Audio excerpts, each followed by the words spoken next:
តើបងប្អូនឥឡូវមករៀនធ្វើលំហាត់បន្តមួយខ្ញុំបន្តទៀតនេះគេមានលំហាត់មួយគេឲ្យយើង2ស្វ័យគុណ x ស្មើជាមួយនឹង3 3ស្វ័យគុណ y ស្មើជាមួយនឹង2រួចគេឲ្យរក1នៅលើ x បូក1បូកជាមួយនឹង1នៅលើ y បូក1អូខេចុះសមត្ថភាពឲ្យ2អញ្ចឹងយើងយកសមត្ថភាពមកធ្វើចុះឲ្យថា2ស្វ័យគុណ x 2ស្វ័យគុណ x ហ្នឹងស្មើជាមួយនឹង3អូខេត្រង់នេះយើងគុណអង្គទៅ2ជាមួយនឹង3ណាគុណអង្គទៅ2ជាមួយនឹង3អញ្ចឹងយើងបាន2ស្វ័យគុណ x គុណនឹងគុណនឹង2សំដៅមកគុណនឹង2ដូចតែជា2ស្វ័យគុណ x គុណជាមួយនឹង2ស្មើជាមួយនឹង3គុណជាមួយនឹង2ហ្នឹងណាត្រង់នេះវារូបមន្តរបស់វាគឺ a ស្វ័យគុណ m គុណជាមួយ a ស្វ័យគុណ n គុណជាមួយ a ស្វ័យគុណ n ស្មើជាមួយ a ស្វ័យគុណ m បូក nណាចឹងនេះយើងសរសេរបានតាមមុខមកវាទៅជា2ស្វ័យគុណ x បូក1មែនទេចឹងស្មើជាមួយនឹង6ទេស្មើជាមួយ6បន្តមកសូមពពកលោកមានន័យថាខ្ញុំបញ្ចូលលោកពុតលោករីពពកលោករីណោះពពកលោករីហ្នឹងគឺជាលោករីនៃ2ស្វ័យគុណ x បូក1ស្មើជាមួយនឹងលោករីនៃ6ត្រង់នេះវាមានរូបមន្តលោករីនៃ a ស្វ័យគុណ b គឺស្មើជាមួយនឹង b គុណជាមួយលោករីនៃ a ណាចឹងនេះយើងសរសេរបានថា x បូក1គុណជាមួយនឹងលោករីនៃ2ស្មើជាមួយនឹងលោករីនៃ6អូខេបន្តមកយើងទីរកកន្លែង x បូក1យើងទីរកបូក1មានន័យថានាំឲ្យ x បូក1ស្មើជាមួយនឹងលោករីនៃ6ស្មើជាមួយលោកនៃ6ចែកជាមួយលោករីនៃ2ត្រង់នេះគឺខ្ញុំសូមបញ្ជាក់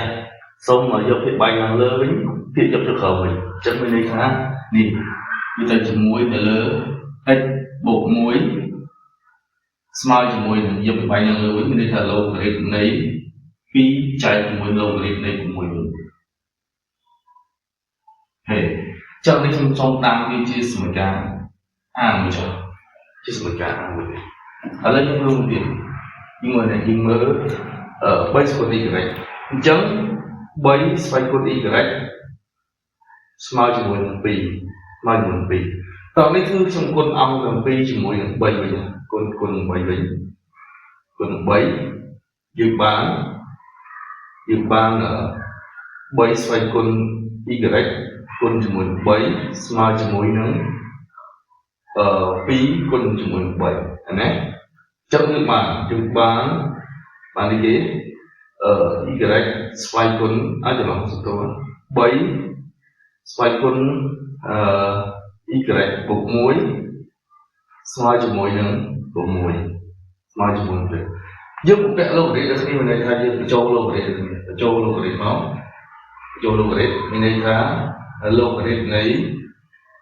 3ស្វ័យគុណ y បូក1ស្មើជាមួយនឹងលោករីនៃ6ណាចូលរូបមន្តមិនដែរនេះទៅជា y បូក1 y បូក1តាឲ្យលោករីនៃ3ស្មើនឹងលោករីនៃ6ណាចុះពេលនេះយើងទាញរក y បូក1មកទាញរក y បូក1ស្មើជាមួយលោករីនៃ6ចែកជាមួយលោករីនៃ3លោករីនៃ3អូខេបន្តមកយើងបញ្ជាក់ដូចគ្នាបញ្ជាក់យក1នៅលើ y 1លើ y វិញស្មើនេះភាពឯនៅលើមានន័យថាលោករីនៃ3ចែកជាមួយលោករីនៃ6អញ្ចឹងតម្លៃនេះខ្ញុំសូមតាមជា3សូមតាមជា3អូខេតោះទៀតយក a បូក3ណាយក a បូក3មកវាទៅជាអីគេវាទៅជា1ទៅលើ x បូក1បូកនឹង1ទៅលើ y បូក1ស្មើជាមួយនឹងនេះលោករីនៃ2ចែកជាមួយលោករីនៃ6បូក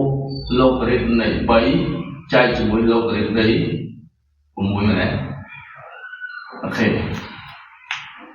ចឹងយើងយកពីបាយយូរមកទៅជាលោករីតនៃ6អានេះវាទៅជាលោកនៃ2បូកជាមួយលោករីតនៃ3លោករីតនៃ2បូកលោករីតនៃប៉ុន្តែនេះរូបមន្តវាគឺលោករីតនៃ A បូកជាមួយនឹងលោករីតនៃ B គឺស្មើជាមួយនឹងលោករីតនៃ A គុណនឹង B ទេចឹងនេះអានេះស្មើគេវាស្មើជាមួយនឹងលោករីតនៃ 2 គុណជាមួយនឹង 3 នៅលើលោករីតនៃ 6 ចឹងស្មើតទៀតអានេះវាជាលោករីតនៃ 6 នៅលើលោករីតនៃ 6 ចឹងស្មើជាមួយនឹង 1 ចម្លើយគឺស្មើជាមួយនឹង 1 អរគុណ